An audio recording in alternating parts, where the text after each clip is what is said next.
দিল্লি ক্যাপিটালসের কাছে হেরে রীতিমতো প্লে অফের লড়াই থেকে ছিটকে গেল লখনৌ সুপার জায়ান্টস। এদিকে লখনৌকে হারিয়ে রয়্যাল চ্যালেঞ্জার্স বেঙ্গালুরুকে পেছনে ফেলে পয়েন্ট টেবিলের সেরা পাশে চলে এসেছেন দিল্লি ক্যাপিটালস। তবে এখনো প্লে অফের টিকিটটা নিশ্চিত করতে পারেনি দিল্লি ক্যাপিটালস দলটি। একই সাথে দিল্লির বিপক্ষে লখনৌ হারায় কোনো ম্যাচ না খেলেই 2 ম্যাচ হাতে রেখে অফিসিয়ালভাবে প্লে অফের টিকিট নিশ্চিত করেছে রাজস্থান রয়্যালস।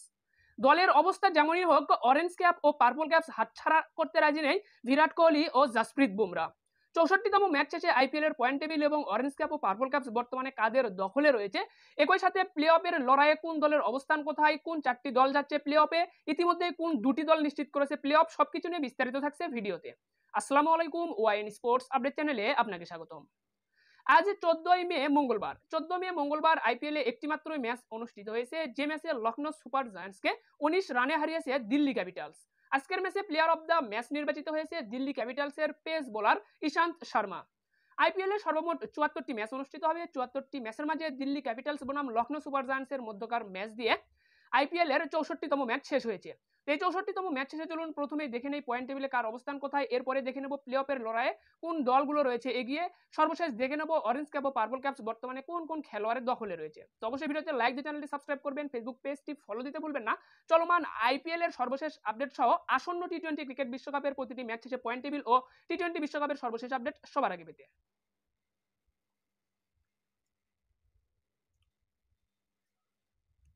তো 14 মে মঙ্গলবার আইপিএল এর 64তম ম্যাচ শেষে পয়েন্ট টেবিলের 10 নম্বরে অবস্থান করছে পাঞ্জাব কিংস। পাঞ্জাব কিংস 12টি ম্যাচ খেলেছে, 12টি ম্যাচের মাঝে 4 ম্যাচ জিতেছে, 8 ম্যাচ হেরেছে। 4 ম্যাচ জিতে পয়েন্ট পেয়েছে 12 এবং পাঞ্জাব কিংসের বর্তমান নেট রান রেট -0.423। এরপর পয়েন্ট টেবিলের 9 নম্বরে অবস্থান করছে মুম্বাই ইন্ডিয়ান্স। মুম্বাই ইন্ডিয়ান্স দলটি 13টি ম্যাচ খেলেছে, 13টি ম্যাচের মাঝে 4 ম্যাচ জিতেছে, 9 ম্যাচ হেরেছে। 4 ম্যাচ জিতে পয়েন্ট পেয়েছে 8 এবং তাদের বর্তমান net run rate -0.271।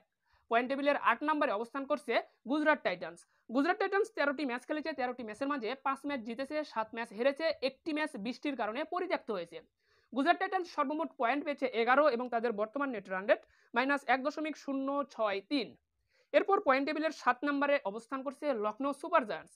Lucknow Super Giants 13টি ম্যাচ খেলেছে, 13টি ম্যাচের মাঝে 6 ম্যাচ জিতেছে, 7 ম্যাচ হেরেছে। 6 ম্যাচ জিতে পয়েন্ট পেয়েছে 12 এবং তাদের বর্তমান নেট রান রেট -0.787। এরপর পয়েন্ট টেবিলের 6 নম্বরে অবস্থান করছে রয়্যাল চ্যালেঞ্জার্স বেঙ্গালুরু। তো রয়্যাল চ্যালেঞ্জার্স বেঙ্গালুরু আজকে পয়েন্ট টেবিলে এক ধাপ অবনতি হয়েছে বা পিছিয়ে এসেছে। তো রয়্যাল চ্যালেঞ্জার্স বেঙ্গালুরু 13টি ম্যাচ খেলেছে, 13টি ম্যাচের মাঝে 6 ম্যাচ জিতেছে, 7 ম্যাচ হেরেছে। 6 ম্যাচ জিতে পয়েন্ট পেয়েছে 12 এবং তাদের বর্তমান নেট রান রেট +0.387। পয়েন্ট টেবিলে এক ধাপ উন্নতি হয়েছে দিল্লি ক্যাপিটালসের। দিল্লি ক্যাপিটালস 14টি ম্যাচ খেলেছে, 14টি ম্যাচের মাঝে 7 ম্যাচ জিতেছে, 7 ম্যাচ হেরেছে। 7 ম্যাচ জিতে পয়েন্ট পেয়েছে 14 এবং দিল্লির বর্তমান নেট রান রেট -0.377। তো আপনি কি নিজের পছন্দের ডিজাইনে জার্সি বানানোর চিন্তা করছেন কিন্তু কোনো বিশ্বস্ত প্রতিষ্ঠান খুঁজে পাচ্ছেন না? তাহলে জার্সি ফর ইউ হবে আপনার জন্য বিশ্বস্ত একটি জার্সি প্রস্তুতকারক প্রতিষ্ঠান। আপনার এলাকা বা প্রতিষ্ঠানে অনুষ্ঠিত হওয়া ক্রিকেট, ফুটবল সহ যে কোনো টুর্নামেন্টের জার্সিতে খেলোয়াড়ের নাম, জার্সি নাম্বার, স্পন্সর, লোগো সহ নিজের পছন্দের ডিজাইনে জার্সি বানিয়ে নিতে পারবেন জার্সি ফর ইউ থেকে। সর্বনিম্ন 10 পিস থেকে শুরু করে সর্বোচ্চ 10,000 পিস পর্যন্ত জার্সি বাংলাদেশের যে কোনো প্রান্ত থেকে অর্ডার করতে এখনই যোগাযোগ করুন স্ক্রিনে দেওয়া নাম্বারে অথবা মেসেজ করুন জার্সি ফর ইউ এর অফিসিয়াল ফেসবুক পেজে অথবা হোয়াটসঅ্যাপ নাম্বারে। বিস্তারিত রয়েছে ভিডিও ডেসক্রিপশন বক্সে। এরপর পয়েন্ট টেবিলের 4 নম্বরে অবস্থান করছে সানরাইজার্স হায়দ্রাবাদ। সানরাইজার্স হায়দ্রাবাদ 12টি ম্যাচ খেলেছে, 12টি ম্যাচের মাঝে 7 ম্যাচ জিতেছে, 5 ম্যাচ হেরেছে। 7 ম্যাচ জিতে পয়েন্ট পেয়েছে 14 এবং তাদের বর্তমান নেট রান রেট +0.406। পয়েন্ট টেবিলের 3 নম্বরে অবস্থান করছে Chennai Super Kings. Chennai Super Kings 13টি ম্যাচ খেলেছে, 13টি ম্যাচের মাঝে 7 ম্যাচ জিতেছে, 6 ম্যাচ হেরেছে। 7 ম্যাচ জিতে পয়েন্ট পেয়েছে 14 এবং চেন্নাইয়ের বর্তমান নেট রান রেট +0.528। এরপর পয়েন্ট টেবিলের 2 নম্বরে অবস্থান করছে রাজস্থান রয়্যালস। রাজস্থান রয়্যালস 12টি ম্যাচ খেলেছে, 12টি ম্যাচের মাঝে 8 ম্যাচ জিতেছে, 4 ম্যাচ হেরেছে। 8 ম্যাচ জিতে পয়েন্ট পেয়েছে 16 এবং তাদের বর্তমান নেট রান রেট +0.349। পয়েন্ট টেবিলের 1 নম্বরে অবস্থান করছে Kolkata Knight Riders. Kolkata Knight Riders 13টি ম্যাচ খেলেছে, 13টি ম্যাচের মাঝে 9 ম্যাচ জিতেছে, 3 ম্যাচ হেরেছে এবং একটি ম্যাচ তাদের ড্র হয়েছে। তো সর্বমোট 19 পয়েন্ট পেয়েছে কলকাতা নাইট রাইডার্স এবং তাদের বর্তমান নেট রান রেট +1.428। তো তো এই ছিল কিন্তু 64তম ম্যাচ শেষে পয়েন্ট টেবিল আপডেট, যেখানে আপনারা দেখতে পাচ্ছেন পয়েন্ট টেবিলের 1 নম্বরে রয়েছে কলকাতা নাইট রাইডার্স এবং 1 নম্বরে থেকেই কিন্তু প্লে অফের টিকিট সবার আগে নিশ্চিত করেছে কিন্তু কলকাতা নাইট রাইডার্স। এরপর আজকের ম্যাচে দিল্লি ক্যাপিটালস ও লখনৌ সুপার জায়ান্টসের মধ্যকার ম্যাচে দিল্লির কাছে লখনৌ সুপার জায়ান্টস হারার কারণে কিন্তু অফিসিয়ালভাবে প্লে অফের টিকিট নিশ্চিত করেছে রাজস্থান রয়্যালস। কেননা এখানে দেখতে পাচ্ছেন রাজস্থান রয়্যালসের বর্তমান পয়েন্ট কিন্তু 16। অপরদিকে সর্বোচ্চ পয়েন্ট 16 হতে পারে চেন্নাই সুপার কিংস ও সানরাইজার্স হায়দ্রাবাদ। তো চেন্নাই সুপার কিংস ও সানরাইজার্স হায়দ্রাবাদ এই দুটি দল যদি পয়েন্ট 16 করেই ফেলে, তারপরেও কিন্তু 16 পয়েন্ট আপনার হচ্ছে রাজস্থান রয়্যালসের এবং অন্য কোনো দলের কিন্তু পয়েন্ট 16 হচ্ছে না। সেক্ষেত্রে কিন্তু অফিসিয়ালভাবেই আপনার রাজস্থান রয়্যালস প্লে অফে কোয়ালিফাই করে ফেলেছে।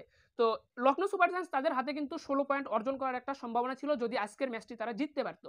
আজকের ম্যাচ যদি লখনৌ সুপার জায়ান্টস দিল্লির বিপক্ষে জিততে পারতো, তাহলে কিন্তু লখনৌ 16 পয়েন্ট অর্জন করতে পারতো, কেননা তাদের হাতে আরও একটি ম্যাচ রয়েছে। তো যেহেতু লখনৌই একমাত্র দল 16 পয়েন্ট অর্জন করতে পারতো, কিন্তু আজকের ম্যাচটি হারায় সেটিও সম্ভব হচ্ছে না, যার কারণে কিন্তু রাজস্থান রয়্যালস দলটি অফিসিয়ালভাবে প্লে অফ নিশ্চিত করলো। এবং তবে কলকাতা নাইট রাইডার্স যেমন প্লে অফ 1 মানে প্লে অফে কোয়ালিফায়ার 1 খেলার সুযোগ পেয়েছে, রাজস্থান রয়্যালস কিন্তু এখনো সেই কোয়ালিফায়ার 1 খেলার টিকিটটা পায়নি। যদি পয়েন্ট টেবিলের 2 নম্বরে বা 1 নম্বরে থেকে প্লে অফে কোয়ালিফাই করতে পারে, তাহলেই সেই দল কোয়ালিফায়ার 1 খেলতে পারবে। তো এখানে যে পয়েন্ট টেবিলের অবস্থান সে অনুযায়ী কিন্তু কলকাতা নাইট রাইডার্স বর্তমানে যে অবস্থানে রয়েছে, তারা কিন্তু প্লে অফে পরবর্তী ম্যাচ যদি হেরেও যায়, তারপরেও কিন্তু পয়েন্ট টেবিলের 1 অথবা 2 নম্বর থেকে প্লে অফে কোয়ালিফাই করবে, যার কারণে কোয়ালিফায়ার 1 খেলার টিকিট পেয়েছে কলকাতা নাইট রাইডার্স। তো এরপর দেখুন পয়েন্ট টেবিলে পাঞ্জাব, মুম্বাই ও গুজরাট এই তিনটি দল কিন্তু প্লে অফের লড়াই থেকে ছিটকে গিয়েছে এবং আজকের ম্যাচটি হারার কারণে লখনৌ সুপার জায়ান্টসও কিন্তু আপনার আনঅফিসিয়ালভাবেই প্লে অফের লড়াই থেকে ছিটকে গেল। সর্বোচ্চ 14 পয়েন্ট অর্জন করতে পারবে লখনৌ সুপার জায়ান্টস, কিন্তু তাদের নিট রান রেটটা দেখতে পাচ্ছেন -0.787। তো নিট রান রেটে কিন্তু অনেকটাই পিছিয়ে রয়েছে লখনৌ সুপার জায়ান্টস, যার কারণে 14 পয়েন্ট হলেও কিন্তু প্লে অফে কোয়ালিফাই করা তাদের ক্ষেত্রে সম্ভব হবে না। যদি প্লে অফে কোয়ালিফাই করতে হয়, তাদেরকে পরবর্তী ম্যাচে অনেকটাই বড় ব্যবধানে জিততে হবে। সর্বশেষ যে ম্যাচ রয়েছে মুম্বাইয়ের বিপক্ষে, প্রায় 1.5 থেকে 200 রানের ব্যবধানে জিততে হবে নিট রান রেটকে, যদি তারা আপনার অন্যান্য দলের থেকে বা চেন্নাই বা হায়দ্রাবাদের যে নিট রান রেট সেটাকে অতিক্রম করতে চায়। তো সেটি কিন্তু কোনোভাবেই সম্ভব না 20 ওভারের টি20 ম্যাচে এমনটি ব্যবধান কিন্তু কোনোভাবেই সম্ভব না, যার কারণে লখনৌ সুপার জায়ান্টসেরও কিন্তু প্লে অফে খেলার কোনো সম্ভাবনা নেই বর্তমানে। অপরদিকে রয়্যাল চ্যালেঞ্জার্স বেঙ্গালুরু রয়েছে পয়েন্ট টেবিলের 6 নম্বর অবস্থানে। তো বেঙ্গালুরুর হাতে কিন্তু প্লে অফে খেলার সম্ভাবনা রয়েছে 14 পয়েন্ট নিয়ে, কেননা তাদের নিট রান রেটটা একটু ভালো অবস্থানে রয়েছে, কেননা তাদের নিট রান রেট +0.387। তো এই যে পজিটিভ একটা নিট রান রেট, এই নিট রান রেট একই সাথে তাদের পয়েন্ট সর্বোচ্চ 14 হতে পারে পরবর্তী ম্যাচে যদি চেন্নাই সুপার কিংসকে হারাতে পারে। তো পরবর্তী ম্যাচ রয়্যাল চ্যালেঞ্জার্স বেঙ্গালুরু রয়েছে চেন্নাইয়ের বিপক্ষে। তো চেন্নাইকে যদি রয়্যাল চ্যালেঞ্জার্স বেঙ্গালুরু পরের ম্যাচে হারাতে পারে, সেক্ষেত্রে কিন্তু চেন্নাইয়ের পয়েন্টটা কিন্তু 16-16ই থেকে যাবে, 14-14ই থেকে যাবে এবং তাদের নিট রান রেটটাও একটু কমে আসবে এবং চেন্নাইয়ের নিট রান রেট এত ভুল হচ্ছে কে রে ভাই। তো পরবর্তী ম্যাচে যদি Royal Challengers Bengaluru Chennai Super কিংসকে হারাতে পারে, তাহলে চেন্নাই সুপার কিংসের বর্তমান যে পয়েন্ট 14 রয়েছে 14ই থেকে যাবে এবং নিট রান রেটও কমে আসবে। সেক্ষেত্রে কিন্তু আপনার রয়্যাল চ্যালেঞ্জার্স বেঙ্গালুরুর নিট রান রেটটা এগিয়ে যাবে। তো কমপক্ষে 18 থেকে 20 রানে যদি চেন্নাইকে হারাতে পারে আপনার রয়্যাল চ্যালেঞ্জার্স বেঙ্গালুরু, তাহলে চেন্নাইয়ের নিট রান রেটকে অতিক্রম করতে পারবে রয়্যাল চ্যালেঞ্জার্স বেঙ্গালুরু। তবে 30 রান, কমপক্ষে 30 রানের ব্যবধানে যদি জিততে পারে, তাহলে নিট রান রেটটা চেন্নাইয়ের যে নিট রান রেট সেটা থেকে অনেকটা ভালো ব্যবধানে যাবে, অন্যান্য দলের থেকেও কিছুটা স্বস্তিজনক অবস্থানে যেতে পারবে। এরপর কিন্তু দিল্লি ক্যাপিটালসকে দেখতে পাচ্ছেন পয়েন্ট টেবিলের 5 নম্বরে, রয়্যাল চ্যালেঞ্জার্স বেঙ্গালুরুর এক ধাপ উপরে রয়েছে কিন্তু আপনার দিল্লি ক্যাপিটালস। তো দিল্লি 14টি ম্যাচের মাঝে 14 ম্যাচই খেলে ফেলেছে এবং 14 ম্যাচে 14 পয়েন্ট অর্জন করেছে, কিন্তু দিল্লি ক্যাপিটালসের নিট রান রেট -0.377। দিল্লির হাতে কিন্তু আর কোনো ম্যাচ নেই, যার কারণে তারা কিন্তু এই নিট রান রেটকেও এগিয়ে নিতে পারবে না এবং তাদের আপনার যে পয়েন্ট রয়েছে এটাকেও 14 থেকে 16তে নিতে পারবে না। তো নিট রান রেটে পিছিয়ে থাকার কারণে কিন্তু দিল্লি ক্যাপিটালসেরও প্লে অফের লড়াইটা এখানেই শেষ বলতে পারেন, কেননা এখানে আপনার রয়্যাল চ্যালেঞ্জার্স বেঙ্গালুরু তারা এখনও একটি ম্যাচ হাতে রয়েছে তাদের, এবং তারা যদি পরের ম্যাচটা জিতে যায় সেক্ষেত্রে তাদের পয়েন্ট 14 হবে, নিট রান রেটেও এগিয়ে রয়েছে তারা দিল্লি ক্যাপিটালসের থেকে। অপরদিকে কিন্তু আপনার 14 পয়েন্ট রয়েছে Sunrisers Hyderabad, Chennai Super Kings দলগুলোর, তাদের নিট রান রেটও কিন্তু বর্তমানে পজিটিভ অবস্থানেই রয়েছে। তো এমন অবস্থান থেকে কিন্তু দিল্লি ক্যাপিটালসের কোনোভাবেই প্লে অফে কোয়ালিফাই করা সম্ভব না 14 পয়েন্ট নিয়ে। অন্যান্য দল প্লে অফে কোয়ালিফাই করতে পারবে 14 পয়েন্ট নিয়ে, কিন্তু দিল্লি ক্যাপিটালসের পক্ষে সেটি সম্ভব না, লখনৌর পক্ষেও সেটি সম্ভব না, কেননা উভয় দলেরই নিট রান রেটটা অনেকটাই 11 ম্যাচে রান করেছেন এরপরে দেখতে 541। পাচ্ছেন 4 নম্বরে সানরাইজার্স হায়দ্রাবাদের হাতে এখনো 2টি ম্যাচ রয়েছে। তো এখনো 2টি ম্যাচ রয়েছে সানরাইজার্স হায়দ্রাবাদের হাতে, একটি ম্যাচও যদি জিতে যায় অফিসিয়ালভাবে প্লে অফে নিশ্চিত করে ফেলবে সানরাইজার্স হায়দ্রাবাদ দলটি। যদি কোনো কারণে 2টি ম্যাচই হারে, তারপরেও তাদেরকে নিট রান রেটের দিকে নজর দিতে হবে। যদি নিট রান রেটে অন্যান্য দলের থেকে এগিয়ে থাকতে পারে, তাহলে কিন্তু প্লে অফে কোয়ালিফাই করতে পারবে সানরাইজার্স হায়দ্রাবাদ, অন্যথায় কিন্তু তাদেরও প্লে অফে কোয়ালিফাই করা অনেকটাই কঠিন হয়ে যাবে। তো অবশ্যই 2টি ম্যাচের মাঝে একটি ম্যাচ জিততে হবে সানরাইজার্স হায়দ্রাবাদকে। তো তো এরপর কিন্তু পয়েন্ট টেবিলের 3 নম্বরে চেন্নাই সুপার কিংস। তো চেন্নাই সুপার কিংসের বিষয়টা বলার আগে আপনাদেরকে আবারও বলে দেই যে আপনি যদি নিজের পছন্দের ডিজাইনের জার্সি বানিয়ে নিতে চান তাহলে জার্সি ফর ইউ হবে আপনার জন্য বিশ্বস্ত একটি জার্সি প্রস্তুতকারক প্রতিষ্ঠান। নিজের পছন্দের ডিজাইনের জার্সি বানিয়ে নিতে পারবেন জার্সি ফর ইউতে। আপনি যদি গুগল থেকেও একটি জার্সির ডিজাইন ডাউনলোড করে জার্সি ফর ইউতে দেন তাহলে আপনার সেই ডিজাইন অনুযায়ী হুবহুব ডিজাইনে আপনাকে জার্সি প্রস্তুত করে দিতে পারবে কিন্তু জার্সি ফর ইউ প্রতিষ্ঠানটি। তো অবশ্যই বিশ্বস্ততার সাথে কোয়ালিটি সম্পূর্ণ জার্সি পেতে হলে অবশ্যই জার্সি ফর ইউতে আপনারা যোগাযোগ করতে পারেন। তো স্ক্রিনে দেওয়া নাম্বার অথবা আপনারা তাদের অফিসিয়াল যে ফেসবুক পেজ রয়েছে জার্সি ফর ইউর, সেখানে আপনারা মেসেজ দিতে পারেন। এছাড়াও তাদের হোয়াটসঅ্যাপ নাম্বারে যোগাযোগ করতে পারেন বিশ্বস্ততার সাথে জার্সি প্রস্তুত করে নিতে। তো বলছিলাম 3 নম্বরে রয়েছে চেন্নাই সুপার কিংস দলটি। তো চেন্নাই সুপার কিংস আপনার 13টি ম্যাচ খেলেছে, তাদের হাতে আর একটি মাত্র ম্যাচ রয়েছে। চেন্নাইয়ের পয়েন্ট কিন্তু বর্তমানে 14। তো চেন্নাইয়ের শেষ ম্যাচটি কিন্তু রয়েছে রয়্যাল চ্যালেঞ্জার্স বেঙ্গালুরুর বিপক্ষে। তো যদি বেঙ্গালুরুর বিপক্ষে কমপক্ষে 30 রানে হেরে যায় চেন্নাই সুপার কিংস, সেক্ষেত্রে কিন্তু চেন্নাইয়ের প্লে অফে কোয়ালিফাই করাটা অনেকটাই কঠিন হয়ে যাবে, অনিশ্চিত হয়ে যাবে। সেক্ষেত্রে সানরাইজার্স হায়দ্রাবাদকে হারতে হবে পরবর্তী 2টি ম্যাচই, এবং নিট রান রেটেও পিছিয়ে যেতে হবে, মাইনাসের দিকে যেতে হবে সানরাইজার্স হায়দ্রাবাদকে। তাহলেই কিন্তু রয়্যাল চ্যালেঞ্জার্স বেঙ্গালুরুর বিপক্ষে হারার পরেও প্লে অফে কোয়ালিফাই করতে পারবে চেন্নাই সুপার কিংস। তবে সানরাইজার্স হায়দ্রাবাদ যে পরবর্তী 2টি ম্যাচ হারবে এর নিশ্চয়তা আপনাকে কে দিবে? তো এক্ষেত্রে অবশ্যই প্লে অফে কোয়ালিফাই করতে হলে চেন্নাইকে পরবর্তী ম্যাচটা অবশ্যই জিততে হবে। তো পরবর্তী ম্যাচ যদি চেন্নাই সুপার কিংস বেঙ্গালুরুর বিপক্ষে জিতে যায়, সেক্ষেত্রে রয়্যাল চ্যালেঞ্জার্স বেঙ্গালুরুর প্লে অফে কোয়ালিফাই করা কোনোভাবেই সম্ভব হবে না। তো একমাত্র রয়্যাল চ্যালেঞ্জার্স বেঙ্গালুরু ম্যাচটি জিতলে এবং নিট রান রেটে কমপক্ষে 30 রানে ম্যাচ জিততে পারলে সেক্ষেত্রে কিন্তু আপনার প্লে অফে কোয়ালিফাই করার একটা সম্ভাবনা থাকবে রয়্যাল চ্যালেঞ্জার্স বেঙ্গালুরু। তো অবশ্যই 30 রানে যদি রয়্যাল চ্যালেঞ্জার্স বেঙ্গালুরু চেন্নাইকে হারাতে পারে 100% নিশ্চিত থাকেন রয়্যাল চ্যালেঞ্জার্স বেঙ্গালুরু প্লে অফে কোয়ালিফাই করবে। যদি কোনো কারণে আপনার চেন্নাই সুপার কিংস আগে ব্যাট করে, সেক্ষেত্রে ধরুন 210 রানেরও যদি টার্গেট দেয় চেন্নাই সুপার কিংস, সেই রানকে 211 রান করে ম্যাচ জিততে হবে রয়্যাল চ্যালেঞ্জার্স বেঙ্গালুরুকে কমপক্ষে 17 ওভারের মাঝে 3 ওভার হাতে রেখে ম্যাচ জিততে হবে। তো এমন ইকুয়েশন থাকবে কিন্তু রয়্যাল চ্যালেঞ্জার্স বেঙ্গালুরু প্লে অফে কোয়ালিফাই করতে হলে। তো পরবর্তী ভিডিওতে আপনাকে Royal Challengers Bengaluru Chennai Super কিংসের প্লে অফের কোয়ালিফায়ার হিসাব নিকাশ নিয়ে আলাদা একটি ভিডিওতে বিষয়টি ক্লিয়ার করার চেষ্টা করব। এছাড়াও দেখতে পাচ্ছেন পয়েন্ট টেবিলের 2 নম্বরে রাজস্থান রয়্যালস। তো রাজস্থান রয়্যালস কিন্তু প্লে অফে কোয়ালিফাই করে ফেলেছে। এটি কিন্তু আপনারা আগেই বলেছি, ভিডিওর শুরুতেও বলেছি, মাঝখানেও বলেছি, এখনও বলছি, রাজস্থান রয়্যালস প্লে অফে অফিসিয়ালভাবে কোয়ালিফাই করে ফেলেছে। কেননা এখানে দেখতে পাচ্ছেন আপনার একমাত্র দল লখনৌ সুপার জায়ান্টসের পয়েন্ট সর্বোচ্চ 16 হতে পারত, এবং বেঙ্গালুরু দিল্লি তাদের পয়েন্ট কিন্তু কোনোভাবে 16 হবে না। যেহেতু সর্বোচ্চ 4টি দলের পয়েন্ট বর্তমানে 16 হওয়ার মতন অবস্থানে রয়েছে, এবং সেই 4টি দলের মাঝে একটি দল কিন্তু আপনার রাজস্থান রয়্যালস। তো রাজস্থান রয়্যালস 16 পয়েন্ট অর্জন করে ফেলেছে, যার কারণে তারা প্লে অফে কোয়ালিফাই করে ফেলেছে। এখন যে দলই 16 পয়েন্ট অর্জন করবে সে দলেরই কিন্তু প্লে অফে কোয়ালিফাই করা একদম ইজি হয়ে যাবে, এবং প্লে অফে নিশ্চিতভাবে তারা জায়গা করে নেবে। তো কলকাতা নাইট রাইডার্স 1 নম্বরে, এর আগের ভিডিওতেও আপনাদেরকে বলেছি, কোয়ালিফায়ার 1 খেলার যোগ্যতা অর্জন করে ফেলেছে কলকাতা নাইট রাইডার্স। তো কোয়ালিফায়ার 1-এ যে দলগুলো খেলে তারা কিন্তু আপনার সেই ম্যাচটি জিতলে সরাসরি ফাইনাল ম্যাচ খেলার টিকিটটি পেয়ে যাবে। কেননা কোয়ালিফায়ার 1-এ যে দলগুলো অংশগ্রহণ করবে তারা হলো পয়েন্ট টেবিলের 1 নম্বরে থাকা দল ও পয়েন্ট টেবিলের 2 নম্বরে থাকা দল। এই দুটি দলের মাঝে কোয়ালিফায়ার 1 ম্যাচ অনুষ্ঠিত হয়, আর এই ম্যাচটি যে দল জয়লাভ করবে সে দল সরাসরি ফাইনালে যাবে, এবং যে দলটি হারবে সে দলের হাতে আরও একটি সুযোগ থাকবে কোয়ালিফায়ার 2 খেলার।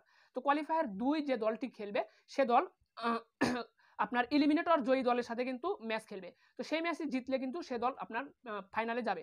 তো সর্বোপরি যারা পয়েন্ট টেবিলের 1 ও 2 নম্বরে থাকবে তাদের কিন্তু ফাইনালে খেলাটা অনেকটাই সহজ হয়ে যায়, কেননা কোয়ালিফায়ার 1 ম্যাচ হারলেও তাদের হাতে আরও একটি সুযোগ থাকে কিন্তু কোয়ালিফায়ার 2 খেলার।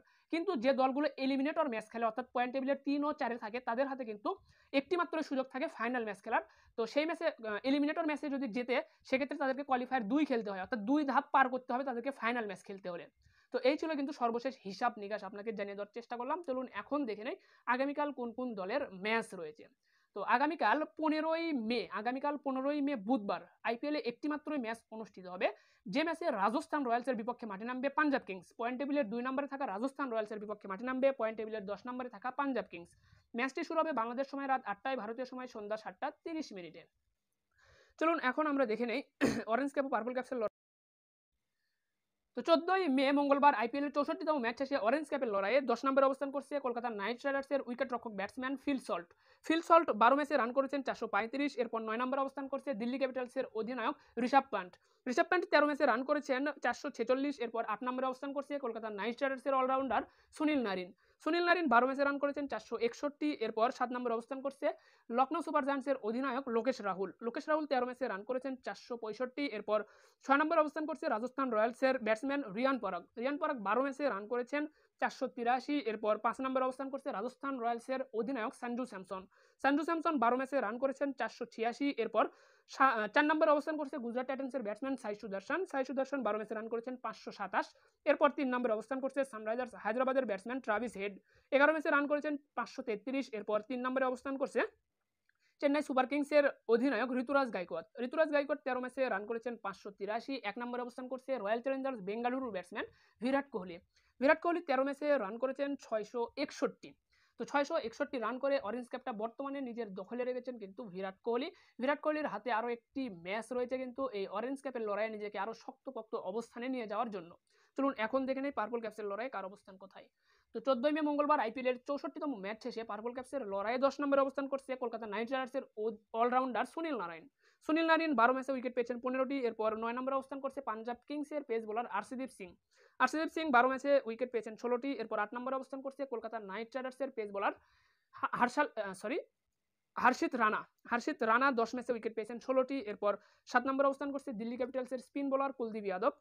11 ম্যাচে উইকেট পেয়েছেন 16টি। এরপর 6 নম্বরে অবস্থান করছে চেন্নাই সুপার কিংসের পেস বোলার তুষার দেশপান্ডে। 12 ম্যাচে উইকেট পেয়েছেন 16টি। এরপর 5 নম্বরে অবস্থান করছে দিল্লি ক্যাপিটালসের পেস বোলার মুকেশ কুমার 10 ম্যাচে উইকেট পেয়েছেন 17টি। এরপর 4 নম্বরে অবস্থান করছে দিল্লি ক্যাপিটালসের পেস বোলার খালিল আহমেদ 14 ম্যাচে উইকেট পেয়েছেন 17টি। এরপর 3 নম্বরে অবস্থান করছে কলকাতা নাইট রাইডার্সের স্পিন বোলার ভারুণ চক্রবর্তী 12 ম্যাচে উইকেট পেয়েছেন 18টি। এরপর 2 নম্বরে অবস্থান করছে পাঞ্জাব কিংসের পেস বোলার হর্ষল প্যাটেল 12 ম্যাচে উইকেট পেয়েছেন 20টি। এরপর 1 নম্বরে অবস্থান করছে জসপ্রীত বুমরা 13 ম্যাচে উইকেট পেয়েছেন 20টি।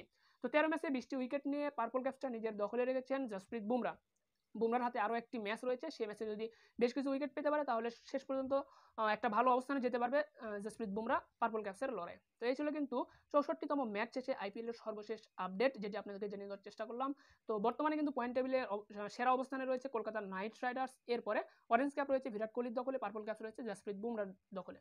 তো এই ছিল সর্বশেষ আপডেট। পরবর্তী আপডেট পেতে অবশ্যই ভিডিওতে লাইক দিয়ে চ্যানেলটি সাবস্ক্রাইব করবেন, ফেসবুক পেজটি ফলো দিতে ভুলবেন না। ধন্যবাদ সকলকে, ভালো থাকবেন সবাই, দেখা হচ্ছে পরবর্তী ভিডিওতে। আসসালামু আলাইকুম। তো আপনি কি নিজের পছন্দের ডিজাইনে জার্সি বানানোর চিন্তা করছেন কিন্তু কোনো বিশ্বস্ত প্রতিষ্ঠান খুঁজে পাচ্ছেন না? তাহলে জার্সি ফর ইউ হবে আপনার জন্য বিশ্বস্ত একটি জার্সি প্রস্তুতকারক প্রতিষ্ঠান। আপনার এলাকা বা প্রতিষ্ঠানে অনুষ্ঠিত হওয়া ক্রিকেট, ফুটবল সহ যে কোনো টুর্নামেন্টের জার্সিতে খেলোয়াড়ের নাম, জার্সি নাম্বার, স্পন্সর, লোগো সহ নিজের পছন্দের ডিজাইনে জার্সি বানিয়ে নিতে পারবেন জার্সি ফর ইউ থেকে। সর্বনিম্ন 10 পিস থেকে শুরু করে সর্বোচ্চ 10,000 পিস পর্যন্ত জার্সি বাংলাদেশের যে কোনো প্রান্ত থেকে অর্ডার করতে এখনই যোগাযোগ করুন স্ক্রিনে দেওয়া নাম্বারে অথবা মেসেজ করুন জার্সি ফর ইউ এর অফিসিয়াল ফেসবুক পেজে অথবা হোয়াটসঅ্যাপ নাম্বারে। বিস্তারিত রয়েছে ভিডিও ডেসক্রিপশন বক্সে।